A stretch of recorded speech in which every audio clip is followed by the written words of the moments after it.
తడకల్ అంబేద్కర్ విగ్రహం వద్ద మహాత్మా జ్యోతిరావు పులే వారి యొక్క సతీమణి సావిత్రిబాయి పులే గారు వారు సంఘ సంస్కర్త కొనియాడలేని చాలా విషయాలు. ఎందుకంటే ఆనాడు అగ్రవర్ణాలు రాజ్యమేలుతున్న సందర్భాలు మనకు మహిళలకు కూడా స్వేచ్ఛ లేకుండే, మహిళల కోసం విద్య కోసం ఎన్నో త్యాగాలు చేసి ఈరోజు ఆనాడే 1848లో మహారాష్ట్ర పుణెలో పాఠశాల ప్రారంభించి మహిళా లోకానికి విద్యను అందించిన మహా వనిత సావిత్రిబాయి పులే గారు.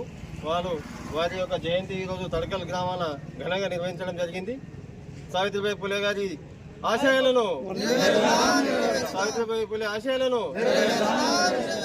జోహార్ సావిత్రిబాయి పులే. జయంతి బ్రహ్మాండంగా జరపడం జరిగింది. ఆమె ఆశయాలను ఎప్పుడు నీళ్ళ ఆశయాలను ప్రభుత్వం కూడా కొనసాగించి ప్రభుత్వం అలాగే చాలా అనుకుంటారు. చదువులో సరస్వతి